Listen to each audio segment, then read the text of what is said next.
only say where it has come to now, and the campaigns that I've covered in the past, the level of intense focus and scrutiny on this presidential election here in early July is very unusual, especially for an election, I think, that a lot of people had kind of tuned out of. Essentially a battle of two incumbents, two people hugely unpopular outside of their own political bases. There were the questions about whether Joe Biden would continue in this race after that debate performance, a historically early debate, and now an intense focus on Donald Trump, on political violence.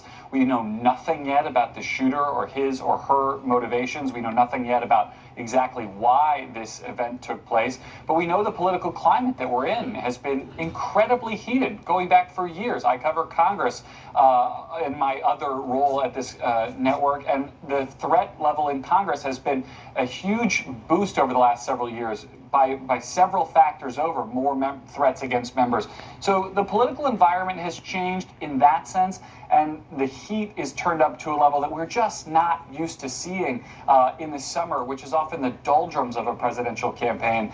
The Veep states speculation is typically the kind of thing that folks in my business are talking about right now. News only for the most dialed in of the political viewers out there. Now all of a sudden we're talking about what appears to be, what it is being investigated as, according to our reporting, as an attempt on the life of a nominee or soon-to-be nominee of the presidency of the United States.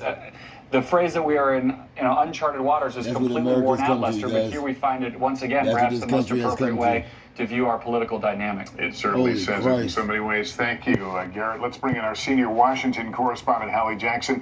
You have received a statement from the Secret Service. What are they saying right now? Yeah, a new statement now putting on the record officially, Lester, what our team has been able to report out from their sources over the course of the last 2 hours or so. I will read it in full here because it's important to note what the Secret Service is saying, that during the rally in Butler tonight at around 6:15 p.m., they say a suspected shooter fired multiple shots toward the stage from an elevated position outside of the rally venue. They say that Secret Service personnel neutralized the shooter, who is now deceased. The Secret Service quickly responded with protective measures, and the former president is safe and being evaluated. The Secret Service spokesperson goes on to say that one spectator was killed, two spectators were critically injured, so badly hurt. The incident is currently under investigation, and the Secret Service has formally notified the Federal Bureau of Investigation. And obviously the FBI and the Secret Service have plenty more work to do here on this front. But Lester, again, significant in that this is the official confirmation that, as we have been reporting here, the suspected shooter here is dead. Two people have been badly hurt. One person was killed here in a moment that is reverberating not just in the political world, but around the country. And I will tell you, around the world, with international reaction coming in from world leaders. I want to also share with you some reaction coming in from the former president's daughter, Ivanka Trump, who is posting now in just the last couple of minutes that she is thanking people for their love and prayers for her father and for other victims of today's senseless violence in Butler, Pennsylvania. She says she's grateful to the Secret Service, to law enforcement officers. She continues to pray for our country, ending by saying, "I love you, Dad," again from Ivanka Trump, today and always, Lester. All right, Hallie, thank you. For our viewers just joining us as we near the top of the hour, we're on the air with breaking news. We have been for several hours now following the events involving a shooting at Donald Trump's Pennsylvania rally this evening. The former president has been injured. He says he was shot, and he has just posted on Truth Social that he was hit with a bullet that pierced the upper part of his right ear. He says he felt it ripping through his skin.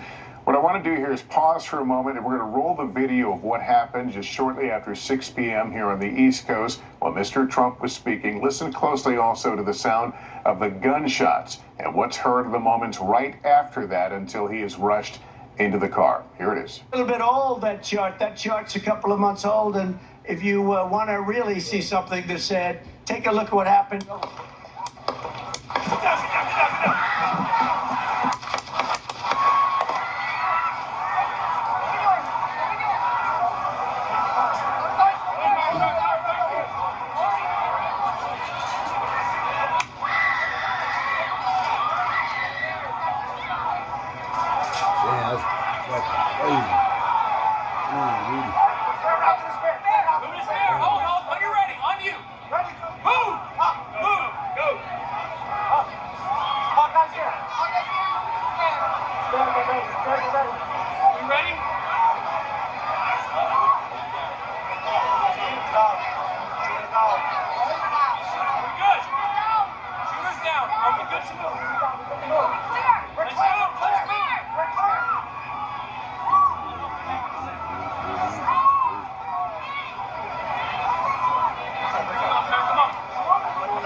to meet you. Let me get my shoes. I got you, sir. I got you, sir. Let me get my shoes. Hold on, your head. Blood. So we gotta move to the bus. Let me get my shoes. What's up?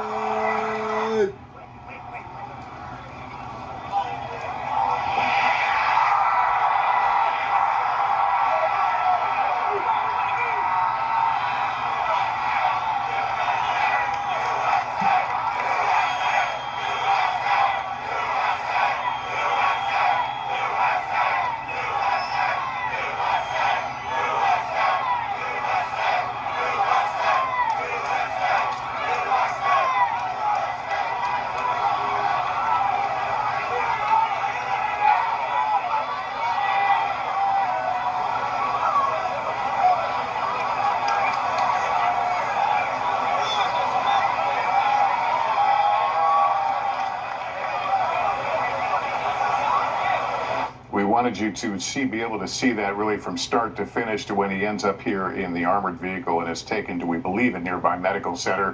What we know right now, the Secret Service says Donald Trump is safe. NBC is reporting the gunman fired a weapon from a high point, an elevated position outside the perimeter of the rally, so outside the Secret Service security area. The shooter is dead. Also, a spectator who was attending the rally has been killed, 2 others injured.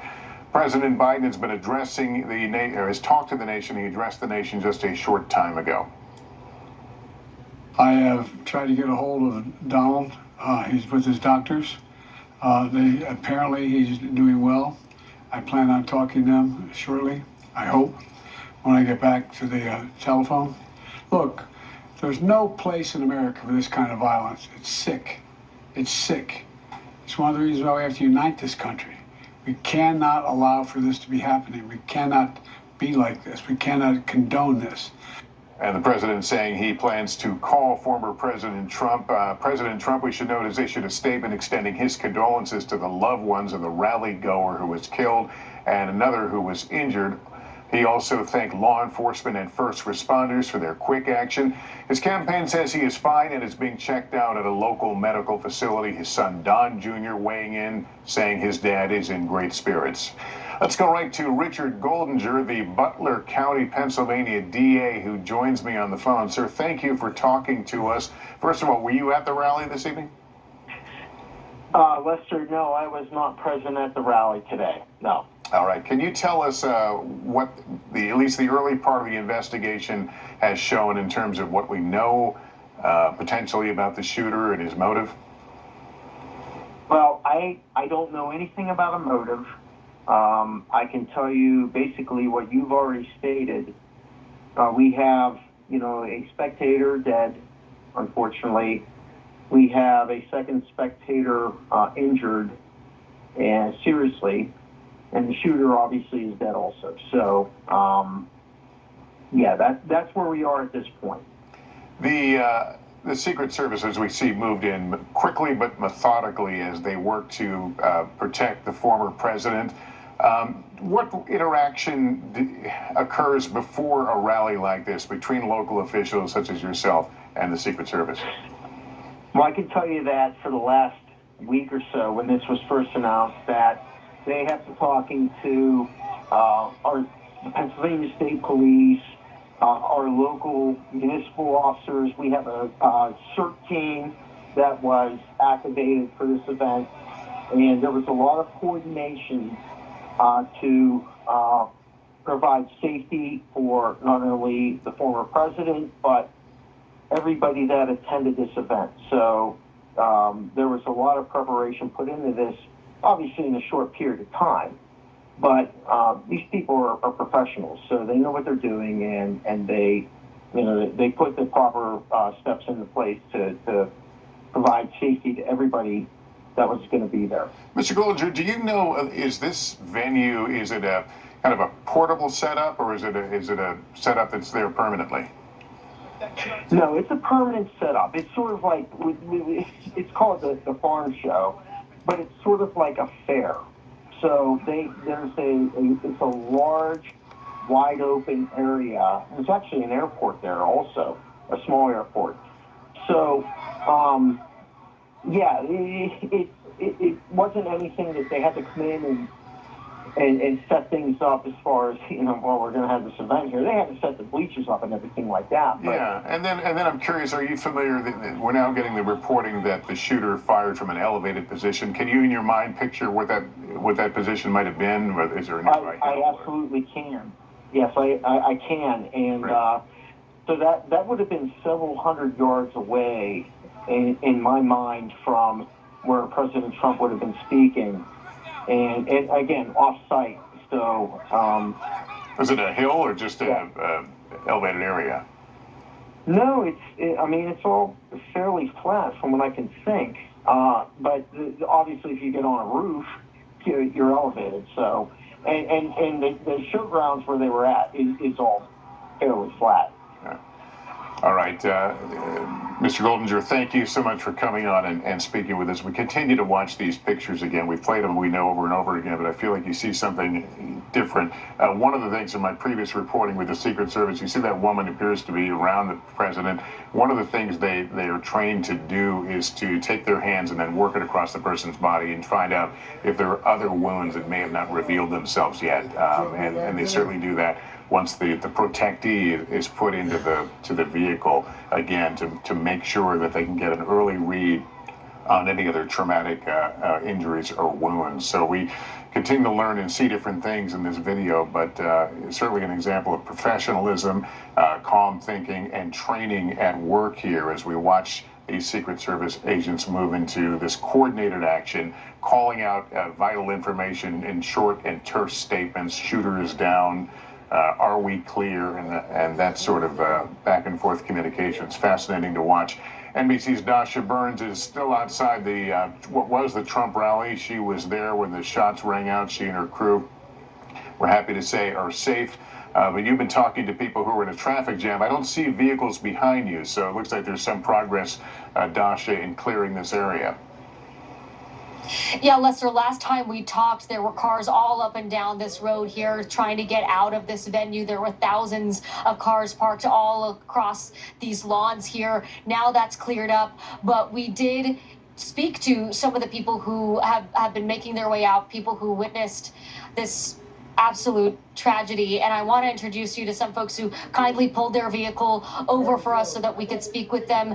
This is Stacy and Vanessa. And as you said, Lester, the former president now posted on Truth Social describing how he was shot in his ear, grazed by a bullet in his right ear. Well, Vanessa was right there. You both were right in front of the former president when this happened. Can you describe what you witnessed? Yes, we were 6 rows back, straight in front of him, and at his podium, we could see him really good. He was talking about his chart, and he moved his head to the right to explain where they're at in the chart. And then as he moved his head to look at the chart up on the screen, that's when he got grazed in the ear. If he had not moved his head at that nick of time, it could have been a lot worse. So he moved his head just in the right moment to get an ear graze instead of something. Yes. And Lester, let me just explain to you briefly, because we were on the press risers as the former president was starting his speech at the rally. He was only a few minutes in. What Vanessa is referring to when she's talking about those charts, he was talking about immigration and immigration under the Biden administration. He had screens on the left and the right of him, behind him, and he was pointing to one of those screens where he had a chart that was detailing immigration rates, and he turned to point to that chart, and that is when his ear was grazed, and you've seen this on the video. But to Vanessa's point, if he hadn't made that turn to show that chart, things could have been a lot different. Vanessa, where you were when you first heard those shots ring out, what went through your mind and what happened with you and the people around you? At first, I didn't know if they were firecrackers. There were 6 pops. It just went pop, pop, pop, pop. And then as I was staring straight ahead, I looked across and I didn't see anything. So I looked back at President Trump, and that's when he went down. And then What ran through your mind? that we are all in a situation that we could be very hurt. And they're telling us to all get down, stay down. And then a lot of things went through my mind. Where's my husband? What about the 3 people that we met today beside us? Who else could be injured? Why did this happen at President Trump's rally? I mean, a lot of things went through my head. Are we going to be out of here safe? What are you, I mean, you are safe, thank goodness, and I'm so glad you are, and I'm so sorry that we're meeting under these circumstances. As you sit here in your car now, trying to process all of this, what are you feeling now? I just want to go home. I just want to go home. I'm glad that President Trump is okay. I worry about the children that were at the rally and how traumatized they are after Whitney has seen all this. The little girl that was a couple rows ahead of us, she was petrified. And what's going through her mind, is she going to be okay, or is she going to have, nightmares? Or, I worry about children. I worry about the people that lost their loved ones today. And I most certainly worry about my President Trump. Vanessa, we're okay. I'm so glad you're okay, Vanessa. Stacey, thank you so much, and please, you deserve to go home. You deserve to get some rest now, and I hope you drive safe. And thank you so much. They've been here since 7 o'clock in the morning, a long day, and certainly not the day that you were expecting. So thank you so much. And Lester, the sun is now setting here in Butler County as the tragedy of the day is just starting to dawn on all of us who are here. All right, Dosh, I think that woman sums it up well. She just wants to go home. It's been, for all those people who were there, what a story they will tell, and what a trauma, certainly an emotional trauma, to be a part of all that. Our investigative correspondent, Tom Witter, joins us again. Tom, what more are you learning from what appears to be a pretty rapidly unfolding investigation? I think that's well put, Lester. I think there's a lot going on behind the scenes in law enforcement as they investigate it. The FBI, the U.S. Attorney's Office locally is on top of it. We're in the process right now. We're just doing a little extra verification of video that appears to show the aftermath of the shooting and this individual who shot from, as you just heard the district attorney to you say, from several hundred yards away. It was not, if all this video syncs up and looking at the maps, it does not appear to have been head on, if you will. So our vantage point towards Trump, it would have been from off to the side to what would be towards our left looking at this shooting. That's where it appears to have occurred, but we're still waiting to get more details at this hour.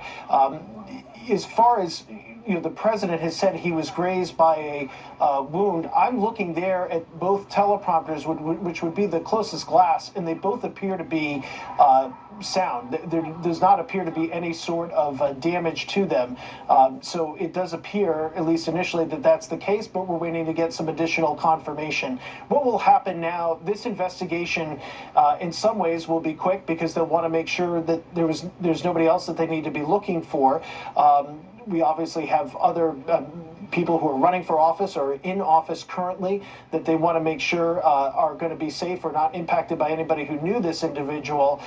But from a forensic standpoint, from other standpoints, they will slow this down. And once they search that individual's premises, they will make sure that they have a full accounting and cataloging of all the evidence. Even though the alleged shooter is believed to be deceased, they need to go through all of that. And just to take a bit of a step back here, Lester, we have been talking about for months, the FBI director has talked to you specifically about the incredible threat environment, and I don't use that word in a good way, but the incredible threat environment that is facing the United States. And at the center of that is obviously the tremendous political discord that we have, as well as foreign threats. And so when you look at this, this type of thing, unfortunately, is something that has been feared by law enforcement, that we would see some sort of political violence. and obviously that's something that appears to have happened here today. So we're waiting to get more details. We do not have a name. I will caution people that are, as so often happens, Lester, as you know now, people are watching us and listening to what we have to say and keeping an eye on their phones and social media. There are several names that are going around on social media that I can tell you are flat out not true. Some of those individuals have been involved in prior mass shooting events. Some of those individuals are bloggers from foreign countries who have no nexus to this whatsoever.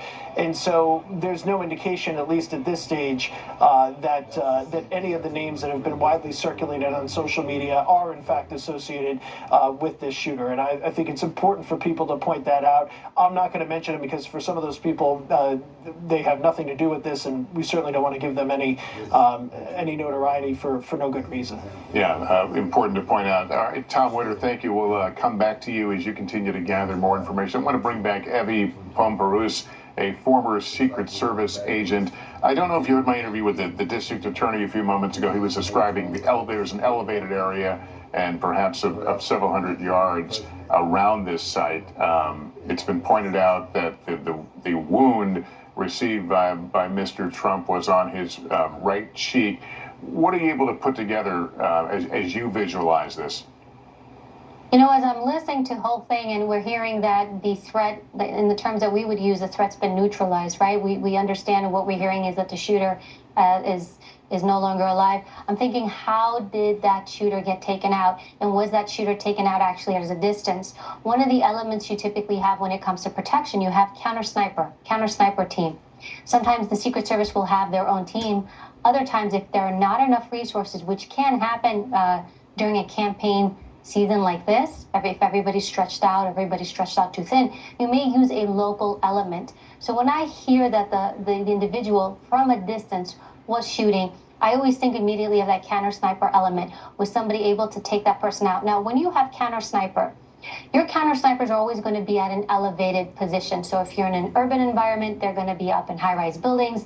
If you're in an environment like this, they're going to be maybe on any podiums or any stands, anything that gives them elevation. And what they're doing, Lester, consistently is they are looking out through their scopes, through their binoculars. They're looking out and they're looking what's going on in the distance. So immediately, again, I'm assessing based on what we've done in the past. When you hear those sounds, you're immediately going to look to the direction of where those sounds go.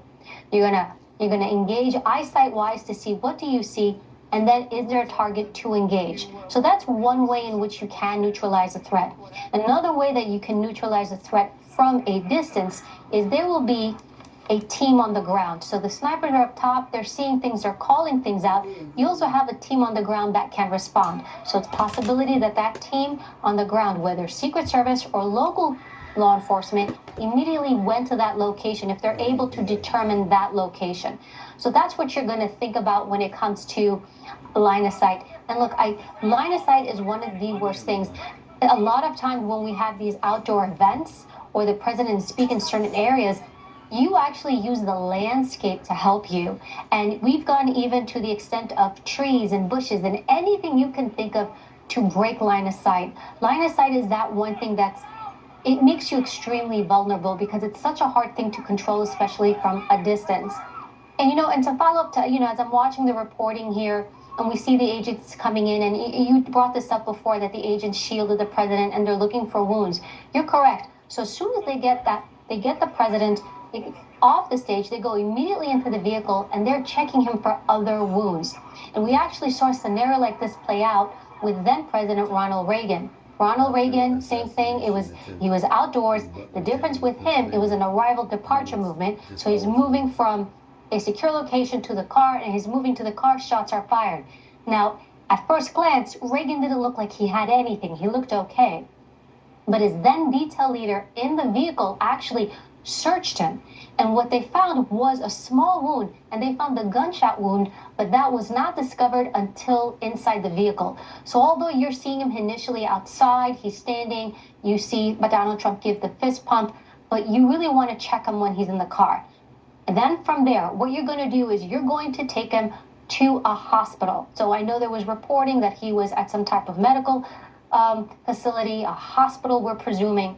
that's another thing that's put into basically the strategic response. You always have a hospital. That hospital, when you pick one, you're looking for something called a Trauma 1 hospital.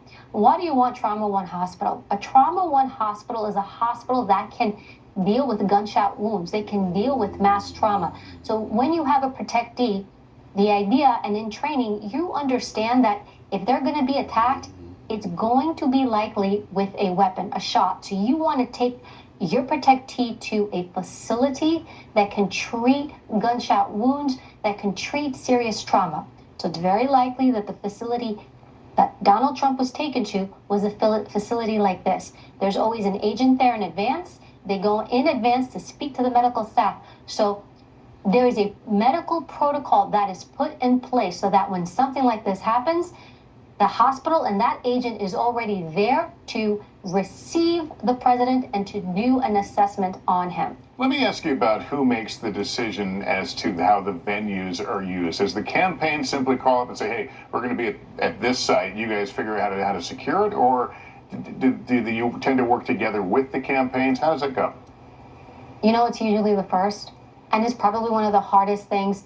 The U.S. Secret Service works really hard to try not to intervene, not to interfere in their protectees' movements. Look, the President of the United States, a former president, when they're campaigning, they need to be with the people, shaking hands, talking to everybody. Secret Service, you want to keep them secure. You want to keep them away from everyone. So the goal is to try to let them do their job, because they're a person of the people. So who do they need to be with? The people. So Secret Service typically allows staff to pick the locations. We will go there. It's very, very rare. I have to say, I don't think I've ever seen it where they were told, no, you can't do it here. They're an agency that is very can-do. We can do this. I have to tell you, at first glance, even with this location, I don't see anything different than the other rallies I've been to myself. So this is quite common. Now, Secret Service can say no, but you really have to have a good reason as to why you're going to say no and justify that. Abby, thank you. You continue to provide us with rich information as we try to visualize all these things and understand and really interpret some of the video we've been seeing. We appreciate it. We'll ask you to stand by. I want to talk to Congressman Mike Kelly now. He was at that rally with his grandkids. Congressman, thank you for being with us. You guys okay? Yes, Lester, thank you. We're fine. How close were you to the former president, and what did you witness? So it's about maybe 50 feet away from the podium where President Trump was speaking, and that with some other congressional members and a member for the Senate. But and then behind him were the stanchions where people were sitting in the seats. So very close to it. A very strange day. You can imagine where I live in Butler, Pennsylvania. This is an agriculture town. This is an ag area, right? And then we had the Butler Farm Show today, which is for years I've been coming here. Actually, we always participate in the 4-H sale here where the children bring their animals in and sell them. They make pies and cakes. They have all these contests. This is about as basic as you can get. This is about as basic America as you can find. And today, Lester, I got to tell you, it was a beautiful summer day. People celebrating, people happy, people grilling food and getting ready for President Trump to come in. And then the aftermath of it was just shaking. You just couldn't believe it. And I'm really concerned as we go forward. There's something wrong in America right now. Look, this doesn't make sense. I will tell you this: it was President Trump, and his right ear. The bullet went through his right ear. It's a fraction of an inch, maybe, away from killing him. As he was leaving, and as they were carrying him out, the Secret Service, he put his hand up in the air like, I'm okay. Unfortunately, the people behind me, about 10 rows up in the stands, there were people up there yelling and screaming, and they were talking. They had blood on their shirts and stuff, and there was a man who was down there.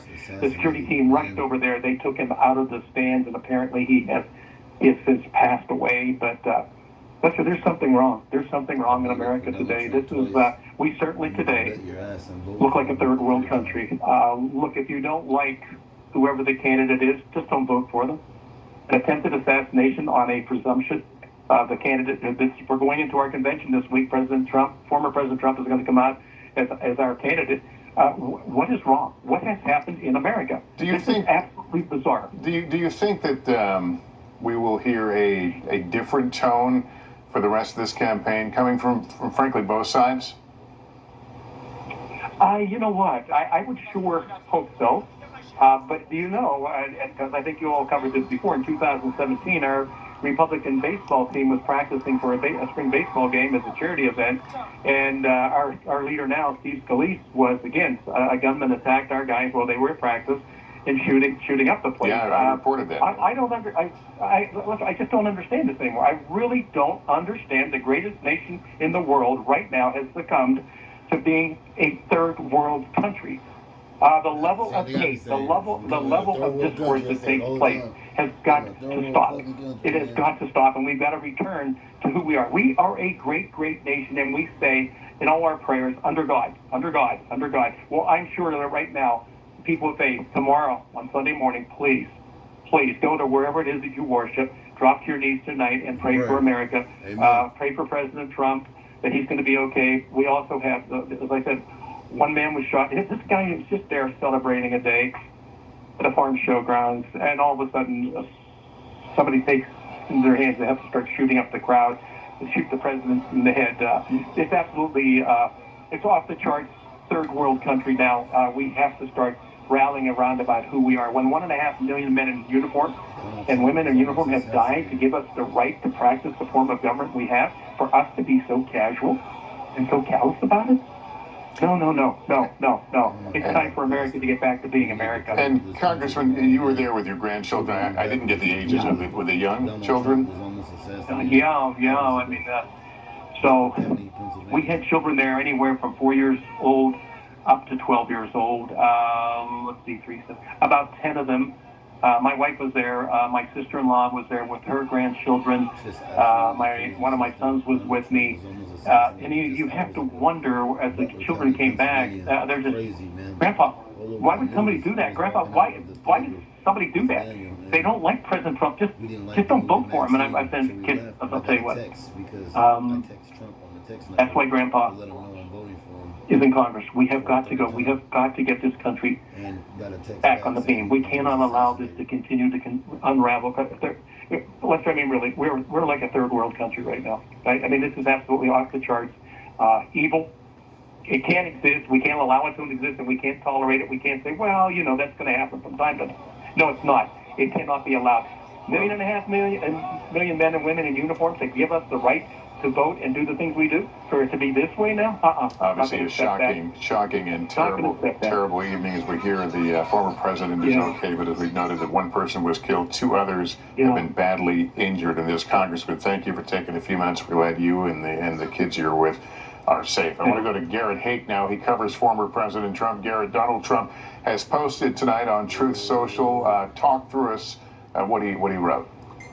That's right, Lester. The former president using his preferred medium to inform the world of his status and the fact that he's okay. His message really in 3 parts. First, thanking law enforcement and the Secret Service for their swift action in Butler after the shooting. Second, offering his condolences for the person in the crowd, presumably a Trump supporter, who was killed and the other person seriously injured, about whom we don't have any additional update now. And then describing his experience with what he says was being shot through the skin of his right ear, saying that he knew immediately that it was a bullet. He felt the bullet ripping through skin. He says much bleeding took place, and he realized what had happened. He concludes, God bless America. We don't know yet, Lester, if this will be the only communication we get from the former president tonight. He is, of course, scheduled to go to Milwaukee and be seen there on Monday for the start of the Republican National Convention. But obviously, not just a personal crisis for him, a sort of crisis for the country with this moment of apparent political violence with an apparent assassination attempt, but also a crisis for his campaign that will now have to figure out what exact steps they'll need to take, both to make sure he remains safe today, tomorrow, and going forward, particularly with the convention where tens of thousands of people are expected to attend over the 4-day event, and what, if anything, they want to make of this moment politically. The former president said in his Truth Social post that nothing is known yet about the shooter. He makes no comment about that. His supporters, though, are using images like the ones we're seeing on the screen, including now both of his sons, pinning those images to their X accounts, the website formerly known as Twitter, pointing out the idea that their father, the Republican nominee in waiting, if you will, is a fighter and kind of seizing on this moment to elevate him politically. And so we have the physical update here from the former president. Again, he claims that he was shot through the upper part of his right ear. By all accounts, will be just fine. The political reverberations, of course, entirely unpredictable at this moment, but already going on behind the scenes. The Trump campaign, as we've reported earlier in the evening, putting their staffers on lockdown, telling people not to talk to the press, not to talk at all while they figure out the steps at a more senior level they want to take going forward. And Lester, I'll just add, as I mentioned earlier in our broadcast tonight, that concerns about the former president's safety on the campaign trail have always been on the front burner at the senior level of the Trump campaign. The mega rallies that he likes to hold with tens of thousands of people in open areas. Concerns about how to continue to conduct those safely in kind of a hot political environment, in an environment where he just might not be safe. There was much talk about those events, and even the smaller events where he likes to drop by at fast food restaurants or firehouses, the kind of unscheduled stops that presidential candidates like to make. At every single one of these stops that are discussed, there are serious high-level discussions about whether they can be conducted safely. It'll be borne out in the reporting to come what kind of conversations were had about this rally and how, if at all, Donald Trump will change his posture towards these rallies that have become such a hallmark of his over his political career. I was going to ask you about that because this is a part of his certainly his political identity. He loves these type of moments and these rallies, so it would be hard to imagine his campaign without that, but I guess that is one of the many yeah, go ahead. We did see, Lester, earlier this year, his campaign made a tactical decision in Iowa and New Hampshire when they realized that these giant rallies were pulling in so many people from states that weren't relevant. You know, if you held an event in Iowa for 10,000 people and 6,000 of them drove over from Illinois, it wasn't helping you in the caucus. So they made tactical decisions along the way to shrink events for that purpose. Obviously, in a general election, when you're talking about 70, 80 million voters across the country, but mostly focused on battleground states, it doesn't seem outside of reason that they might find smaller events that look just as good on television might be safer, easier, certainly cheaper going forward. But again, I think these are all conversations that are going to be had down the line with a president, as you know, who very much likes to have these events, to talk about the crowd size, and to make that part of the sort of his idea of projecting strength as a candidate. All right, Garrett Haake, thanks. We'll ask you to stand by as I bring in our senior Washington correspondent, Hallie Jackson. Hallie, we have been hearing from members of the Trump family tonight. In fact, Garrett mentioned some of them. Obviously, I guess they are the lone conduits. The campaign itself is being very quiet right now. Yeah, they are, and they have taken on the position now of sort of communicating to the American people, as their father has now done in that Truth Social, that online post that Garrett just referenced, how their dad is doing. Donald Trump Jr. is saying that his father is in good spirits, that he has spoken with him. I have heard from somebody else who has spoken with the former president, very close with him, who describes him as very tough. And so we know that the former president was shot in the ear based on, of course, that post. His daughter Ivanka Trump also releasing a post saying that she loves her father, condemning political violence, as so many on either side of the aisle have done tonight now over the course of the last 3 hours or so. I was struck listening to your conversation there with Congressman Kelly, Lester, who knows Butler very well. That's his hometown. He was raised there. The place where this rally was held, this is, to use a cliche, Lester, it was Trump country. I mean, this is a place that skews heavily Republican, where Republicans outnumber Democrats 2-1, where Donald Trump handily won back in 2020 by something like 2/3 of the vote there. This is a place where he would, of course, be focusing on coming up in this upcoming election. It was a notable location for his rally just 2 days now before the convention was supposed to begin, because it was the last rally before Milwaukee. There was some question 4 hours ago as to whether or not the former president might actually roll out his running mate, his vice presidential pick there. That had been where so much of the focus and the conversation politically was for Donald Trump and for his campaign in the moments, of course, before this horrific shooting happened, this horrific attack. Now, obviously, the conversation has changed, and I can tell you, based on some of the reporting from our team here at NBC News, a source familiar with with planning for the convention, says this changes everything. That is reflected by some of the conversations that I've had as well. Sort of people are going, how could this go on as normal? So I think there is a real question mark as to the days ahead. But I think probably the most urgent one, and the question that we are working on too, is just physically, where does Mr. Trump go from here? Will we hear, for example, from any of the doctors who treated him? Will we perhaps see him publicly, maybe tonight, maybe early tomorrow morning? Will he want to make an appearance like that to come out and reassure the American people that he is in fact okay, that he is in fact in good spirits, Lester? And so I think there is obviously more to come on this story as we continue to report it out, both politically and from a law enforcement perspective, as you see the former president there, and what has become that now iconic image. Hallie, thank you. Let me go to Kristen Welker in our Washington, D.C. bureau. We're hearing from members of the President Biden's cabinet in reaction to this apparent assassination attempt.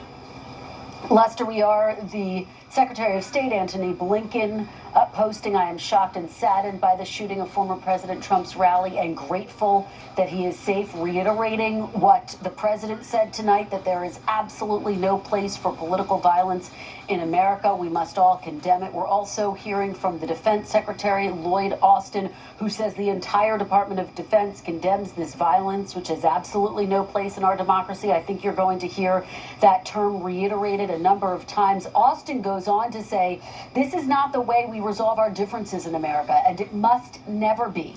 I am relieved that reports indicate former President Trump is safe, and I am praying for him and his family and everyone affected by this appalling incident." So incredibly strong language coming from the Biden administration, bolstering what we heard from President Biden tonight, condemning this violence in the strongest terms possible.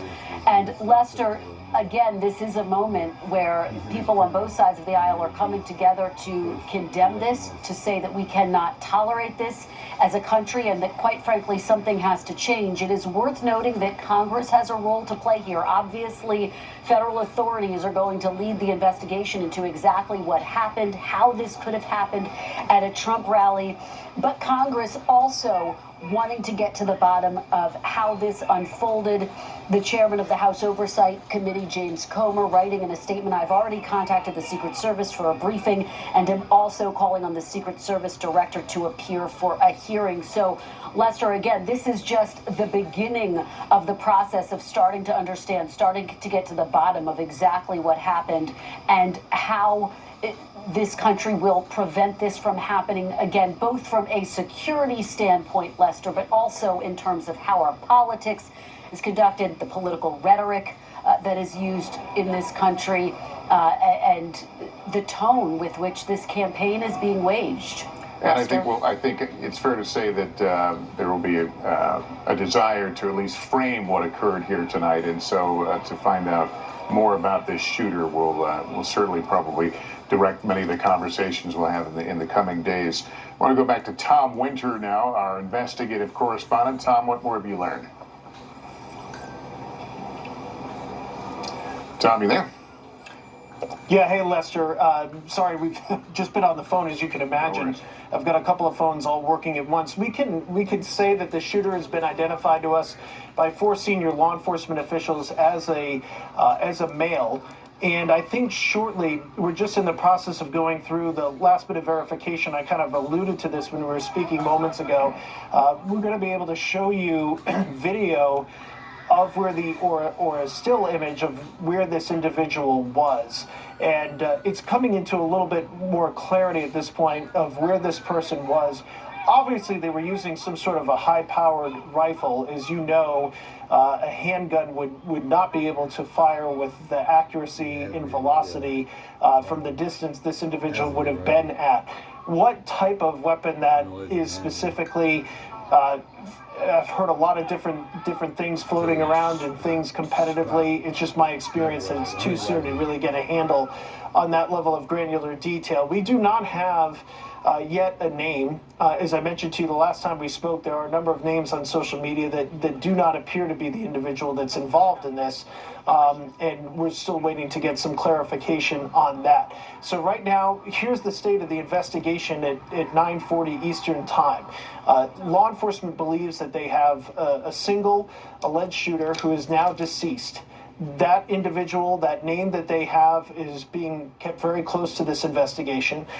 They are in the process of trying to get any other information about this person's motives, their background, that they can get, and then to be able to figure out where this investigation goes. Of course, they want to rule out whether or not this individual had any help. They want to rule out what may have led up to this. And of course, long term, Lester, there'll be an analysis of the security plan for this site, the security plan going forward for the former president will undoubtedly change radically, I'm sure effective immediately. And so that will be a big change at various rally sites.